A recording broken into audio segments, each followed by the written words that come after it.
देखें, आप देखें, बात ये हुई कि मौत शाश्वत सत्य है। डेथ इज यूनिवर्सल ट्रूथ कहा गया। मौत कभी टलती नहीं दोस्त, और बहाने को लेकर के आती है। जेकर जैसा सिस्टम भगवान बनाए दे, कितनों कोशिश करा, मना करे है। अगर गुरु महाराज बताए दे या कोई आपको ज्योतिषी बता दे कि आपको यहाँ नहीं जाना है, तो वो समस्या जो नहीं है ना, खींच के वहीं ले जाएगी और मौत से बच नहीं पाओगे दोस्त। एक छोटा सा दास्तान रामायण का क्षेपक आप लोगों के बीच में प्रस्तुत है। जो त्रुटियां होंगी आप लोग माफ करेंगे, ऐसी अपेक्षा हो। चला मास्टर।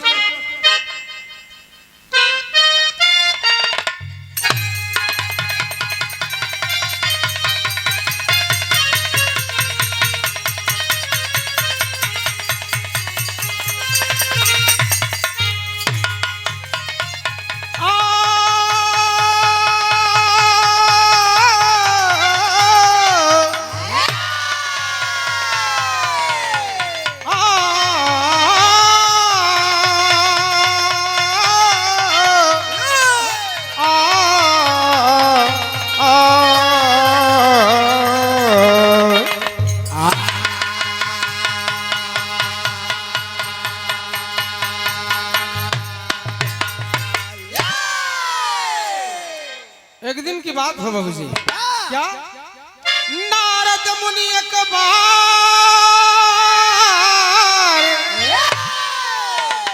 नारद मुनि एक बार गईले दस कंधर के द्वार।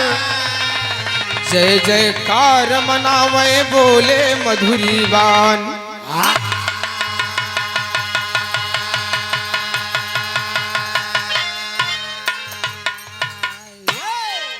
एक दिन देवर्षि नारद को अचानक दिमाग में आया कि बड़ा दिन हो गया हम लंका की नगरी नहीं गए, दशानन से मेरी मुलाकात नहीं हुई। नारद भगवान को जब तक लड़ाई न लड़ाई दे, क्यों न क्यों से बर्दाश्त न हो। जौने दिन इतना काम न कर पावे, सोचे आज कुछ करबे न भे। कहा गया जब नारद कुछ न पावे तो हड्डी फेंक दो, कुकुर लड़ावे। उनका काम था संचार मंत्री, सबसे बड़ा नेटवर्क नारद जी के तबे पकड़त रहा। याद 4G 5G आए तब उनका 8G पकड़त रहा। तबे गए दशकंधर के दरवाजे पर जाकर बाबू जी प्रणाम किया। दशकंधर ने कहा ये देवर्षि बताइए कैसे आगमन हुआ। नारद जी मन मलिन करके बैठ गए, कहें बड़ी मन में ग्लानि हो रही है, बड़ा दुख है मुझे। क्या कहना है? एक कव्वाली का टुकड़ा लगा मास्टर।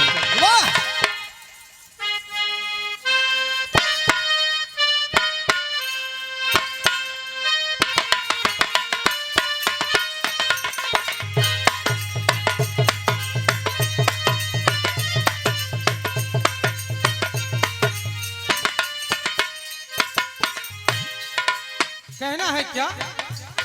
इरादे लाख बनते हैं, इरादे लाख बनते हैं, मगर सब टूट जाते हैं। इरादे लाख बनते हैं, मगर सब टूट जाते हैं। इरादे लाख बनते हैं, मगर सब टूट जाते हैं। इरादे लाख बनते हैं, मगर सब टूट जाते हैं। हो इरादे लाख बनते हैं, मगर सब टूट जाते हैं। इरादे लाख बनते हैं, मगर सब टूट जाते हैं। इरादे लाख बनते हैं, मगर सब टूट जाते हैं। वही यज में वही अजमेर जाते हैं जिन्हें ख्वाजा बुलाते हैं, वही अजमेर जाते हैं जिन्हें ख्वाजा।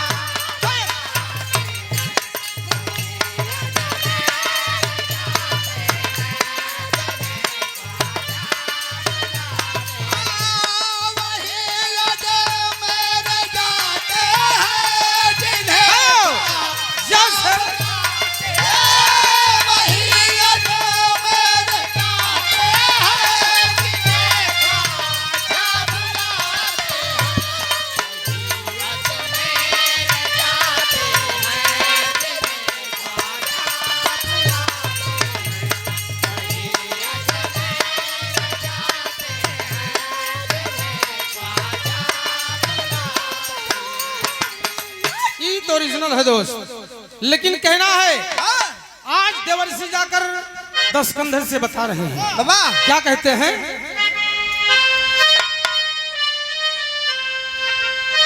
देवर्षि जाके रावण से,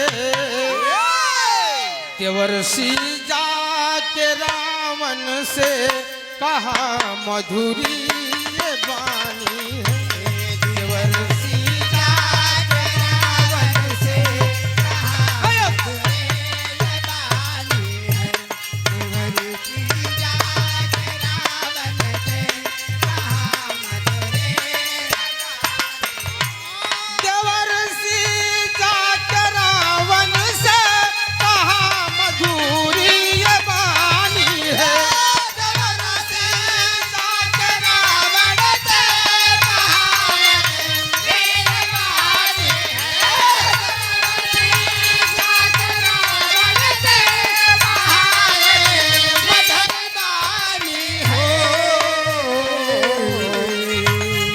भूमंडल के विजेता हो, भूमंडल के विजेता हो, तेरा कोई निशानी है।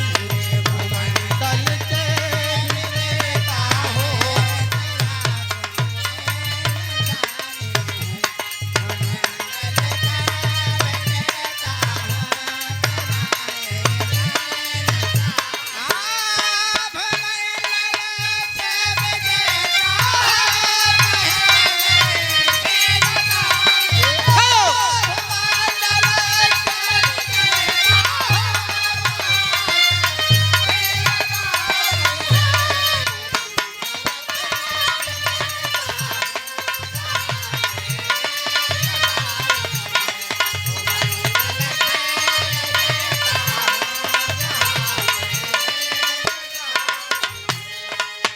देवर्षि कहने लगे रावण से कि आप विजेता हो, पूरे भूमंडल में आप जैसा कोई राजा नहीं है। दसकंधर कहे कि ये बतावा नारद, तुम्हार कहाई के विचार का बा, उद्देश्य क्या है तुम्हारा? बार बार ही चापलूसी करत है। एक चीज जान ले, बड़ाई अगर कोई बार बार आपकी करता है, ये समझ लीजिए कि उसके पीछे कुछ उसका उद्देश्य छिपा होता है। तो कहे बोला, कहे एक चीज बताई, सब कुछ जीत गया लेकिन एक अवधपुर का राज्य आज तक आप जीत नहीं पाए, जहां का राजा दशरथ चक्रवर्ती सम्राट कहलाता है। दसकंधर सुनते ही दंग रह गया। दसकंधर का मामला एकदम अंडमंड हो गया, क्रोधित हो गया। कहा कि हमसे बचा है, ये मेरी ताकत को देखना चाहता है। नारद जी की बात को सुनकर बाबूजी, नारद जी की बात को सुनकर आज दसकंधर युद्ध करने के लिए राजा दशरथ से तुरंत तैयार हो जाता है। और तैयार हो जाता है, कहना है मास्टर क्या?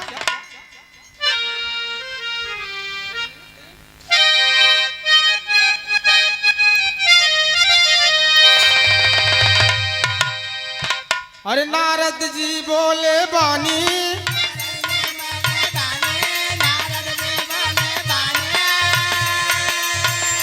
सुनिए तू अभिमानी,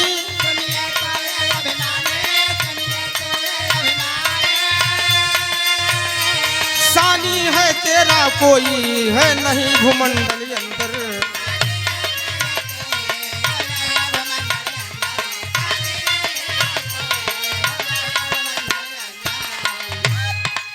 आप अनिल यादव सराय नहर की पवन पुनीत वसुंधरा से 51 रुपए का पुरस्कार नमन हो, पगबंधन हो, आशीर्वाद दे कि हम बच्चे अपनी कला में कामयाब हों।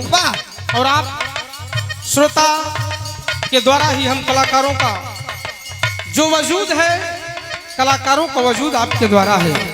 हम बड़का 30 मार खा बन जाई, आपसे बढ़ के नहीं है।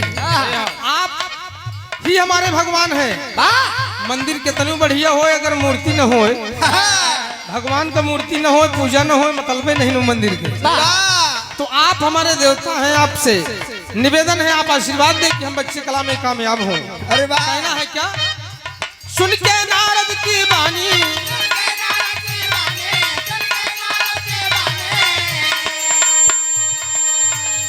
तब उठा है वो अभिमानी,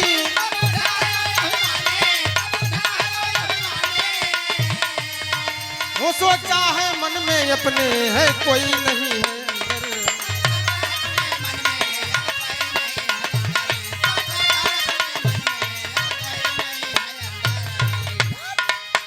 कहा कि मेरे जैसे बहादुर दुनिया में कोई नहीं है। राजा दशरथ को उन्हें खेत कमोली है। आज मैं देखूंगा कितना ताकतवर है वो। और चल दिया, वहां से जा रहा है। मन में उसके विचार आया कि मैं युद्ध करके आज विजयी होकर लौटूंगा। क्या करते हैं?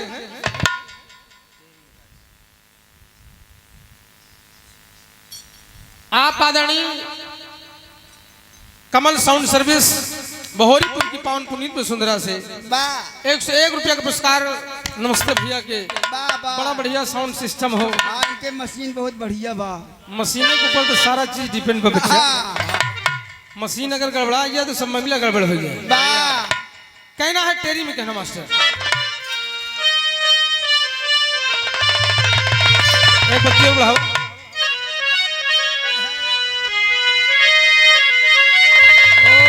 हरे मोरे राम, हरे मोरे राम, अरे लड़ाई राजा दशरथ से हुई।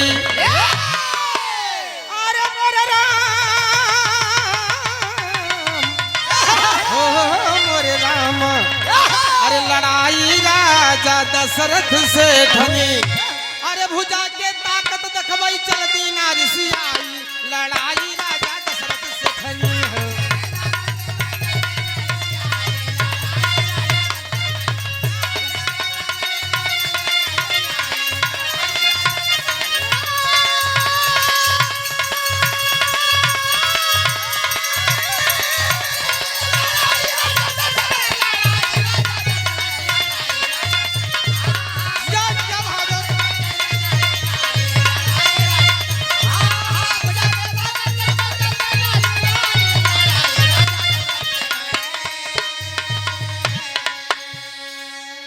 आ गया जा करके दशकंधर सीधा अवधपुर में प्रवेश कर गया। अवधपुर में प्रवेश करके आप देखें कि मौत कहां से कहां तक लोगों को कितना टहलाती है और खींच कर अपने स्थान पे ले जाती है। अवधपुर पहुंच गया और अवधपुर जब पहुंचा तो रास्ते में इधर नारद जी दशरथ के पास पहुंच गए। राजा दशरथों से बात कहें तो से रावण बड़ा खफा बा, बड़ा नाराज बा, बहुत जल्दी तुम्हारे ऊपर आक्रमण करने वाला है। राजा दशरथ का हालत खराब, अरे वो बहुत प्रतापी राजा है। भाग के गए देवराज इंद्र के पास और देवराज इंद्र से उन्होंने कहा कि आप मेरी मदद करिए। देवासुर संग्राम में मैंने आपकी मदद किया था और आज मैं समस्या में हूँ, मेरी मदद करो, नहीं तो मैं बहुत बुरी तरह से मारा जाऊंगा। राजा दशरथ की बात सुनकर सारे देवताओं को इकट्ठा किया और देवताओं को भेड़ और बकरी बना दिया। बाबू राजा दशरथ को बना दिया गड़रिया और गड़रिया बनाए के रास्ता में खड़ा कर दिए। तमाम देवता लोग भेड़ बकरी बने हैं। भेड़ा के ले भेड़ियन बकरियन के ले राजा दशरथ एक बड़ा के लग्गा ले गड़रिया बना रास्ता में खड़ा हो गया। और जब खड़ा हो गए रावण उधर से जा रहा है। रावण पहुंचा, गड़रिया इधर आओ। कहे अवधपुर की रास्ता कौन, जाने का रास्ता कौन सा है? कहे अवधपुर जाबे। कहे कि हाँ मैं राजा दशरथ से युद्ध करने जाना है। कहे तोहरे बस का नहीं ना बच्चा, हम उनकर प्रजा है, हम गड़रिया है। अगर तुम मुझसे युद्ध करके जीत जाओगे तब हम जान ले कि तुम जीत जाबे। रावण कहे कि पकड़ के मुंडी फेंक दे बच्चा, तो कहाँ चला जाबे तुम्हार पता ना लगी। क्या कहा था? एक तर्ज मिला,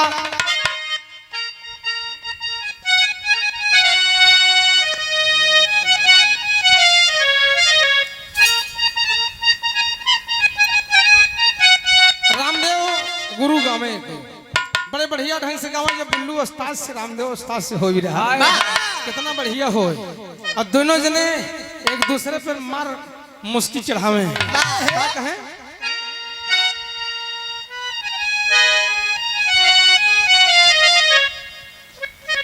क्या कहें? कहे गोरिया, अरे गोरिया मुश्किल भाजी ना तेरी गली में, मुश्किल भाजी ना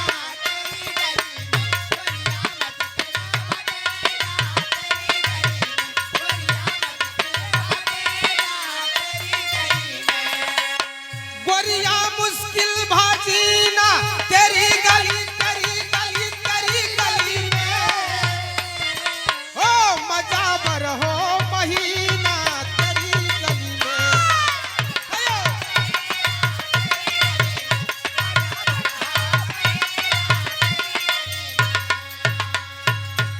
ये तो ओरिजिनल है, लेकिन आज वो गड़रिया बोल पड़ा कि इसकी तेरी मजाल नहीं है। राजा दशरथ से लड़बे तू? क्या कहे कि तेरा मुश्किल है जीना अवध नगर में, तेरा मुश्किल है जीना अवध नगर में, तेरा मुश्किल है जीना तेरा मुश्किल है जीना अवध नगर, अवध नगर, अवध नगर में। वो कैसे आया कमीना अवध नगर में, कैसे आया कमीना अवध नगर में, कैसे आया, कैसे आया कमीना अवध नगर में।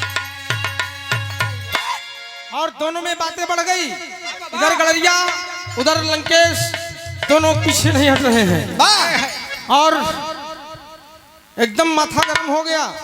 दशकंधर ने कहा होश में बात करो, तेरी औकात कितनी है?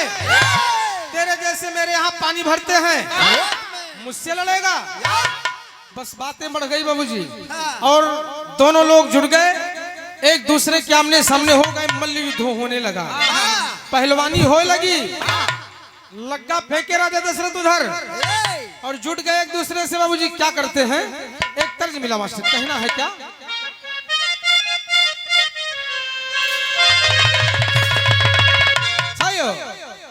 कि तौबा कैसे है नादान घुंघरू पायल के। लेकिन कहना है क्या कि भिड़े हैं दो जंगी बलवान अवध की नगरी में।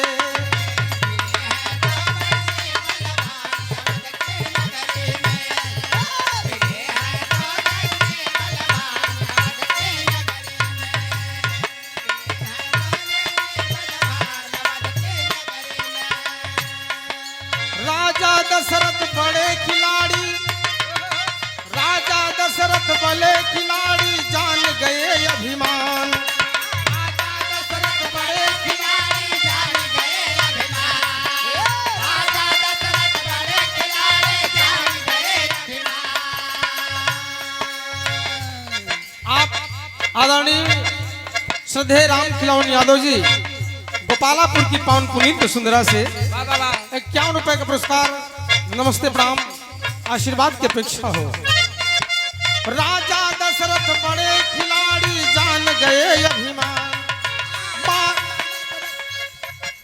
खींच के मारे कला जंगवो, अरे रावण गिरा उतान अवध की नगरी में।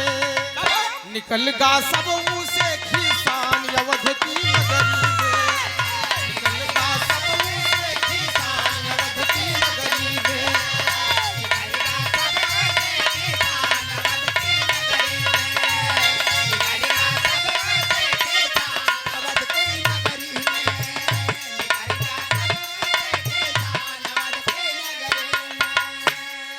दोनों लोग मल्ल युद्ध करने लगे। बाबा राजा दशरथ एक दांव मारे, कलाजंग जिसका नाम है, रावण गिर गया, चारों खाना चित हो गया, हार गया, एकदम शर्मिंदा हो गया। रावण कह रहे बाप रे, हम इतना प्रतापी राजा, लंका का राजा, आज गड़रिया से हार गए। गड़रिया इतना बहादुर अगर हो तो राजा दशरथ तो बहुत प्रतापी हैं। कहे भैया आप बड़े बहादुर हैं, एक बात बतावा कि तुहार भोजन का हो, कौन आहार करत है जो इतना मजबूत है? कहें कि यार हम गड़रिया आदमी है, ये ही कहीं जानत हम बकरी के दूध पी थे और बकरी के दूध 36 रोग मारा था। कहें तो का रोगी दिखा था। कहें भाई साहब एक कृपा कह दे हमारे ऊपर। बोला विदेशिया में कहना मास्टर क्या?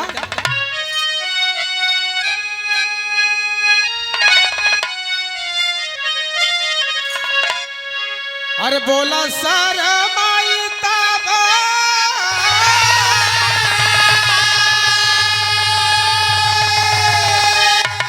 अरे गिरी के धरनिया हो,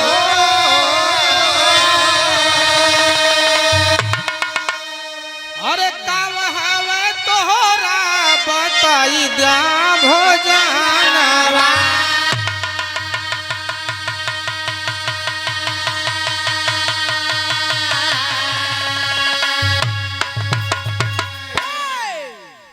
दूध खाई भेड़ियनियो बकरी के सुनी हो,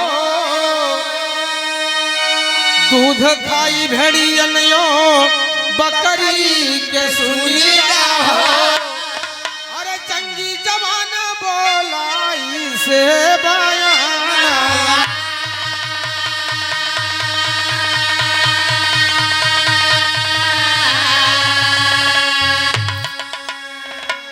कहा मैं इन्हीं भेड़ बकरियों का दूध खाता हूँ।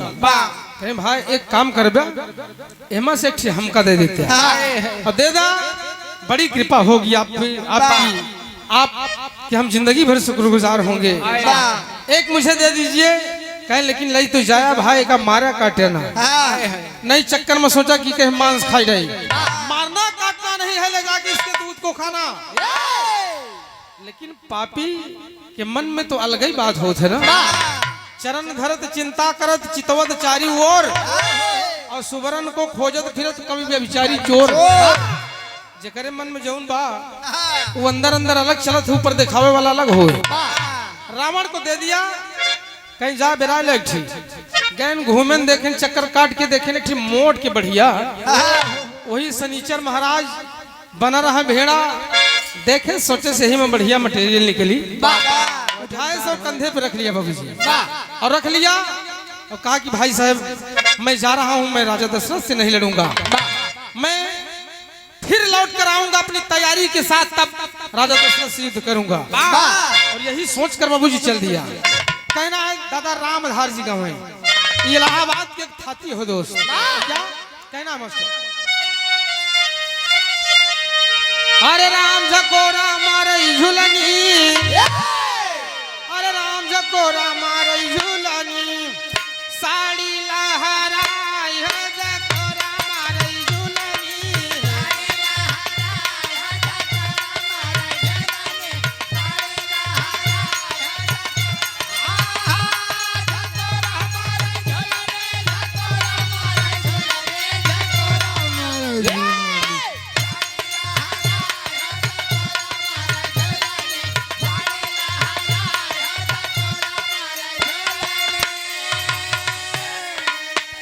ओरिजिनल है दोस्त, लेकिन का कहे वही लंका की नगरिया, वही लंका की नगरिया चला रही आई देखा लंका की नगरिया।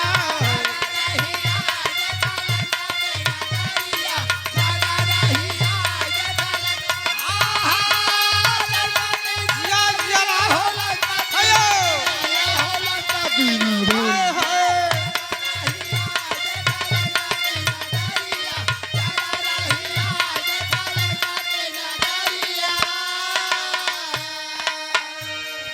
धइले है कंधावा पे सोचेला बीरानवा।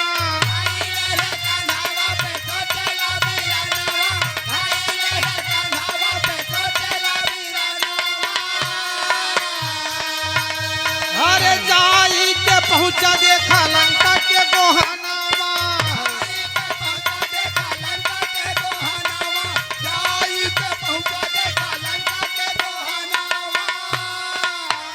अरे मनवाऊ अरे मनवाऊ एकरा कुटिला होई जाय देखा लंका की नगरिया। चला रही आय देखा लंका की नगरिया। अयो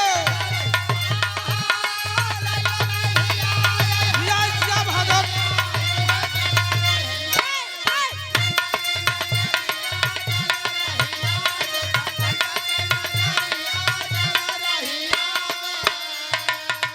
ले गया लंका में पहुंच गया और वहां तमाम सेनापति सेवक सब जुट गए। सब सोचे कि बड़ा बढ़िया मान लिया है महाराज। ले जाकर जिस बात के लिए उन्होंने मना किया कि इसको काटना मत, ले गए तुरंत। कहे ससुर जब दूध खाए इतनी ताकत था तो एकर मांस खाए तो और ताकत हुई। चौगुना हो जाए और चौगुना नहीं 8 गुना हो जाए। मांस में दूध की अपेक्षा 8 गुना ज्यादा ताकत बताई जाती है। तो कहे एक पहले यही काटी हम और कटवा दिया भेड़ को। भेड़ कटवा दिया, रख दिया मांस को चुरने के लिए और पकने के लिए। मांस रखा, 4 दिन बीत गया, मांस पकी न दोस्त। ऐसे आगी जलत जलत एकदम कंझाई जाए, मांस पकी न। परेशान हो गया कि हटा ससुर के ले जाके गाड़ दो जमीन में। इधर उधर फेंकबो न करे, जमीन में गड़वा दिया। शनिदेव महाराज अपने पे आएगी, कहे बेटा तू हमका खाब्या तुहार मौत आई है।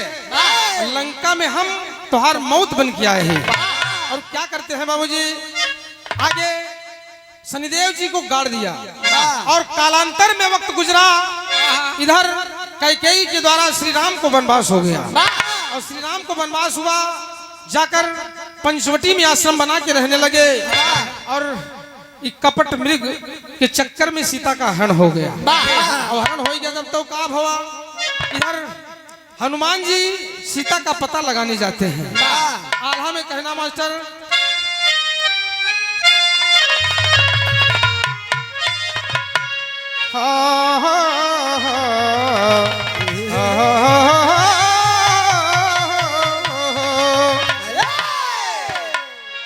गैले हनुमान देखा लंका की नगरी आए भैया।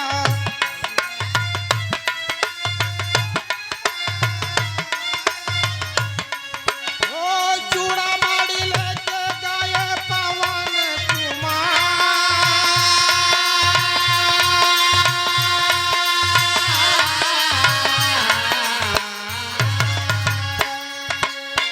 बगीचा में फल खाए हो दिहले। बगीचा में फल खाए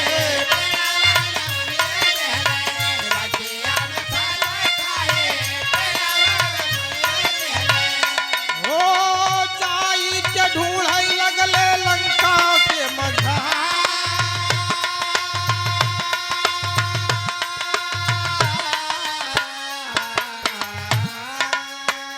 लंका में गए और ढूंढने लगे यहाँ पर क्या काम के लायक है।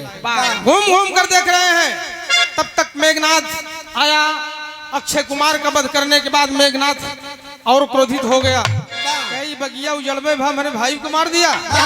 और पकड़ के हनुमान को ले गए, कहा कि पूरे नगर का वस्त्र इसके पूंछ में लपेट दो, जला दो इसकी पूंछ। पूंछहीन बानर तह जई है, तब सठ निज नाथे ले आई है। बंदरे का शोभा पूछ होत है, मेरे रुवन का शोभा उनके बाल होत है। मुड़ मुड़ाए दे कोनो काम करने रही है। मन से दीवन को शोभा मन से दीवन का शोभा खत्म करके तो बैठा आप बचे का बतोरे। अगर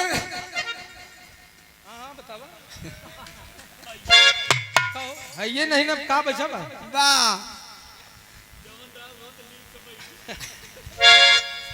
इसीलिए कहा गया, लंकेश ने कहा कि अपने मालिक को लेके आएगा, राम आएंगे। अगर ये पापी जाएगा बंदर बिना पूछ के तो राम चिढ़ करके लंका में आएंगे। हनुमान जी कहे बेटा इतना कच्चा खिलाड़ी ना है, का कर लगा दिया पूछ में आग। अरे जरी गैली जगरऊ तब लंका नगरिया,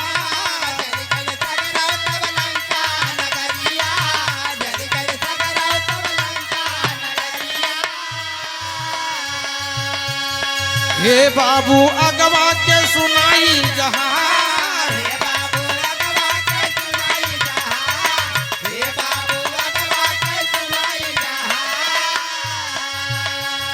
शनि देव बैठ गए कंधवा पे जाके,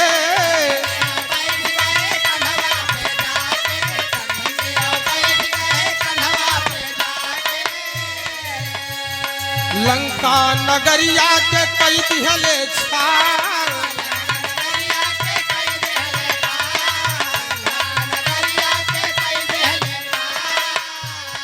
अरे जहां जहां घूम देख लंका नगरिया, ओ जहां जहां घूम देख लंका नगरिया, सगरो नगरिया के होई गई छार बोला।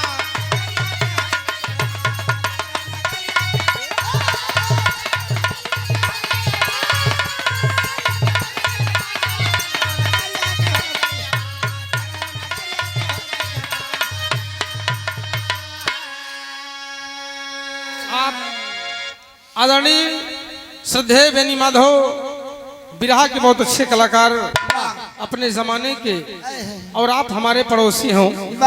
बिहार तुलसीराम पूर्वा कुंडा प्रतापगढ़, और गणेश यादव जी आप हमारे शिष्य हैं। आपकी तरफ से 51 रुपये का पुरस्कार, नमन हो, पगबंधन हो।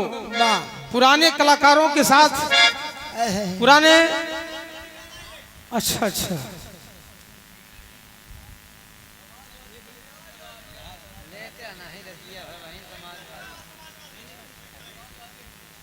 आप राकेश मिस्त्री भाई खुशियाल के पूर्वा के पावन पुनीत वसुंधरा से समाजवादी गीत की फरमाइश हो 51 रुपया। नमस्ते भैया जी। गाना पूरा हो जाए फिर हो जाए। और आप देखें हनुमान जी ने जहां उनको गाड़ा गया था शनिदेव को, जमीन से निकाले, कंधे पर बैठा लिया और चारों तरफ घूम गए, पूरी नगरी में कुदृष्टि फैला दिया। गलत नियत से जब देख लिया, आग निकली आंख से, लंका जली नहीं, सोना कबो जलत नहीं। एक तरफ लिखा है सोने की लंका, और सोने की लंका और लंका जल के राख कैसे हो गई? राख नहीं हुई बल्कि काली हो गई बाबूजी, पूरी लंका काली पड़ गई। जितना राक्षसिनियन रही सब अंदर डंडा ले बैठी रही। उनसे राक्षस पहले बताए रहे कि अब वहीं जब बंदरे के जलाऊ तो वो जब छटपटाई ना तो भागी, घरन में घुसे के भागी, कहे नौका ससुर के अंदर जाने दे है। सब औरतन एक मोट मोट मोगरा ले खड़ी, पूछ कूटे वाला। और जब हनुमान जी पूछ घुमाए, सारे राक्षसन के एकदम मोछा दाढ़ी सब जल गए। और जब जल के तो छटपटाई के भागे लगे, और जब भागे अपने घरे मोलिया उनके औरत खींच के मारे पलट जाए, पहचानी नहीं आवे, चेहरा तो जल गया। अपने घर में राक्षस नहीं घुसने पा रहे थे। हनुमान जी जला के मुद्रिका वहां पर दिए और वहां से चूड़ामणि लेके आए बाबू। राम जब सुने सारी दास्तान की तो लंका का जलावे गिरे है कि सत्यानाश कर दिए आप, रावण का विनाश कर दिए। कहे महाराज हम कुछ नहीं किए, कहे ना मैं अकेले नहीं जलाए, मैं ढेर जने रहे। कहे के और रहा हो, कहे तो शनिदेव महाराज सीता का ताप वहां बैठ के तपस्या कर रही हैं, आपका प्रताप कहे पवन देव हमार बाप कहे तना जने मिल के जलाए हम ही अकेले दोषी नहीं है बाबू। और शनिदेव की सवारी हो गई लंका पर। पूरे शनि की जब सवारी हुई तब उसने सीता का हरण किया और सीता का हरण करने के कारण रावण का वध हो गया। मौत देखा कहां से कहां टहली। इसीलिए कहा जाता है कि मौत शाश्वत सत्य होती है दोस्त। जिसकी जिस बहाने से मौत होगी वो खींच करके वहीं ले जाएगी। मौत काश आया जब सर पे मंडराता है, मौत से फिर बचाने न वाला कोई। लिखा गया वो बनी जो बनी वो बनी ही रही, अनबनी को बनाने न वाला है कोई। ध्रुव ये तारे धराधर से हट जाते हैं, सूर्य चंदा धराधर से हट जाते हैं, ध्रुव ये तारे हटाने न वाला है कोई। अब मौत का साया जब सर पे मंडराता है, मौत से फिर बचाने न वाला है कोई। भगवान के शरण में चले जाओ, भगवान ही, भगवान का नाम, उनके नाम का जप आपका कल्याण कर देगा दोस्त। हनुमान जी जितना काम करें जय श्री राम बोले बगैर नहीं होता रहा। उनको विश्वास था कि मेरे प्रभु राम मेरा कल्याण करेंगे। विरह के एकदम आखिरी हो मास्टर, लेकिन कहना है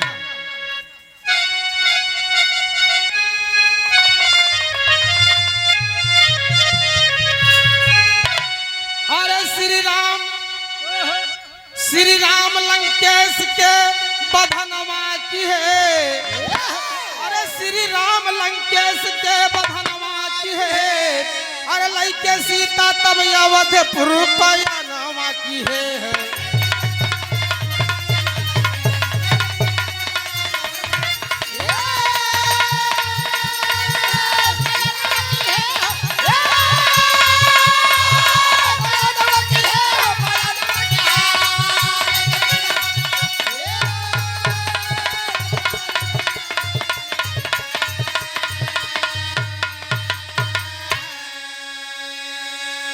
अवधपुर में जली दिवाली, अवधपुर में जली दिवाली, घर घर बटी मिठाई हो।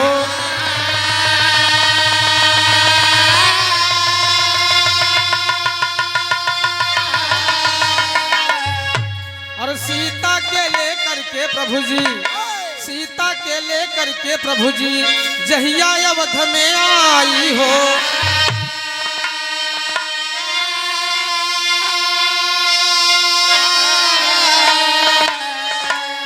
सगरो नगरवासी दीप दनवा की है।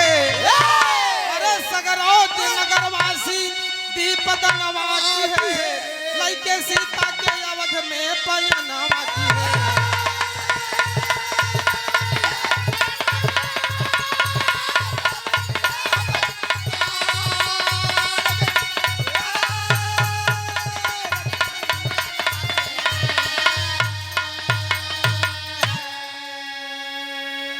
और ये विधान विधि का विधान सिद्ध हुआ बाबूजी। देखा 2 लाइन को हो जाए एक समाजवादी गीत, उसके बाद बढ़िया गीत सुना। देखें हमारे समाज की, हमारे कुल की आप अच्छी कलाकार हो, ये शुभकामना है हमारी। बढ़िया गीत सुना आप सब। चलो मास्टर।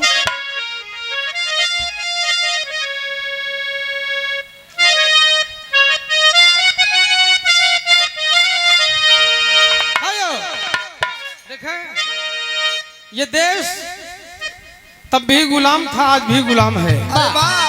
तब गोरों का गुलाम था, आज उन पापियों का गुलाम है। याद रहे 4 दिन पहले भी गोरखपुर में 23 यादवों के घर को बुलडोजर से गिरा दिया गया। जातिवादी सरकार हो गई है। और जब तक इसका विरोध आप हम सब मिलकर नहीं करेंगे, तब तक ये कभी किसी बात पर अडिग नहीं होंगे। कहना है क्या दादा? देखा विरहा के सम्राट स्वर्गीय जुगनू हैदर अली जी और लहरी जी के जो प्रोग्राम हो ना, दोनों जने का प्रोग्राम हो तो जना इंडिया पाकिस्तान का मैच हो, कितना कांटे का टक्कर हो। और दोनों जने विरहा के तो नस्तना भूत हुई दोस्त, विरहा का बर्बादी हुई। बड़ा वो स्वर्ग में जहाँ होंगे वो रोते होंगे कि मेरी बनाई हुई जागीर आज बिगड़ रही है, मेरी जागीर को नाश कर दिए, सब इसको नष्ट कर दिए, कहते होंगे क्या। लेकिन वो गाँव में तो का कहें, हैदर अली गुरु जी गाँव में कहे हम गवनवा नहीं जा,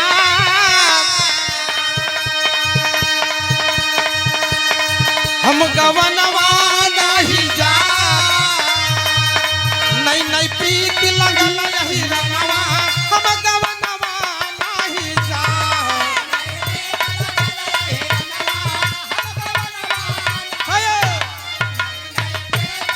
क्या बात है।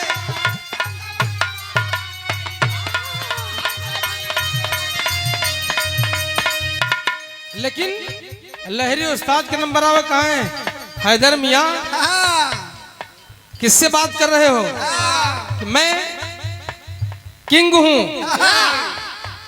अच्छा लहरी जी कबो एक बार कौसामी में प्रोग्राम रहे लहरी जी को हैदर अली जी के, दोनों जन के प्रोग्राम भाव गुरु हैदर अली जी की तबीयत खराब हो गई।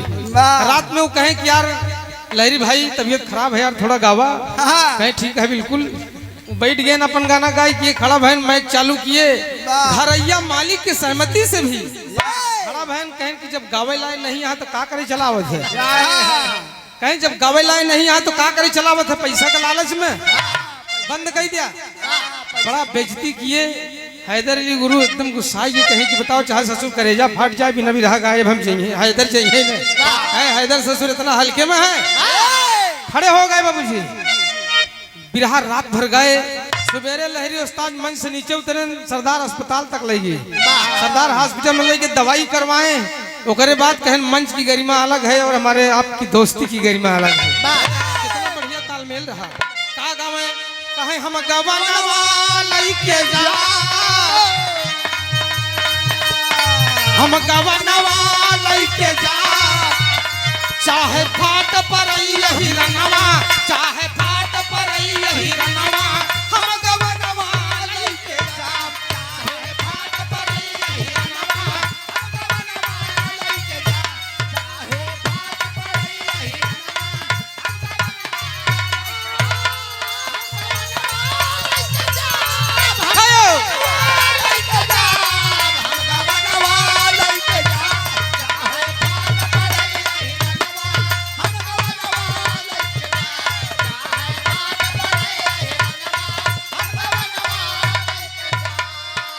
लेकिन ये देश की जनता आज अखिलेश जी को देख रही है, उस गद्दी पर आसीन होते हुए देख रही है, और क्या कहती है कि अब सुमनवा लहरी ना, अब सुमनवा लहरी ना, हमारे भैया हीरा रतनवा, अब सुमनवा लहरी ना।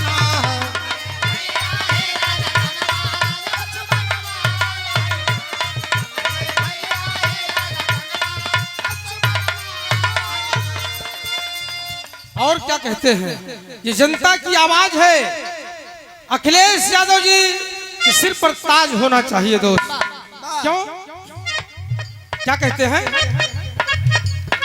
फिर से सब क्या मिली है पेंशन, फिर से सब क्या मिली है पेंशन, नहीं रखी है मन में टेंशन, नहीं रखी है मन में, फिर से खिली है पुला पुला सनवा, फिर से खिली है पुला पुला सनवा, अब सुमनवा लहरी ना है।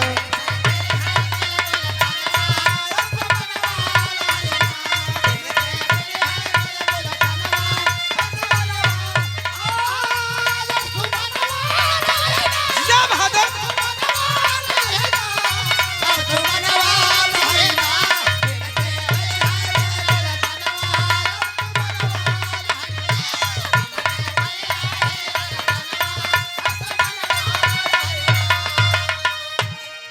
और समय के देखते हुए गीत का आखिरी हो और आप रुचि जी से गीत सुने। कहना है एकदम बिरहा के आखिरी में, क्या कहना है, गुरु बिहारी गुरु गणेश गुरु राम लाल मोरे पावन,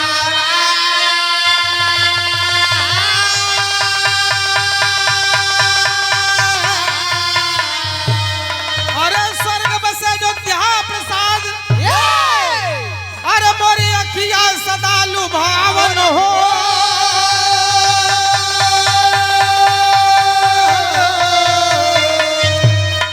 लड़ाई दोनों देव में ठनी, लड़ाई दोनों वीर में हुई, सदा बलवान के रथिया क्यों मोरी नयनवा हो।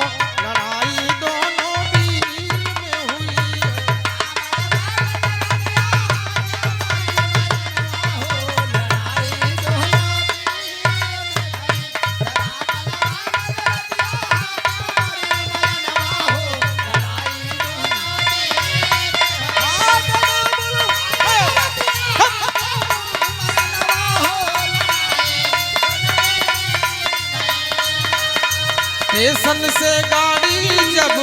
स्टेशन से गाड़ी जब छूट जाती है तो,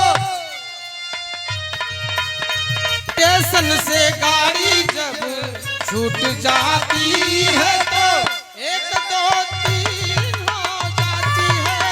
स्टेशन से गाड़ी जब छूट जाती है तो, एक दो तीन हो जाती है।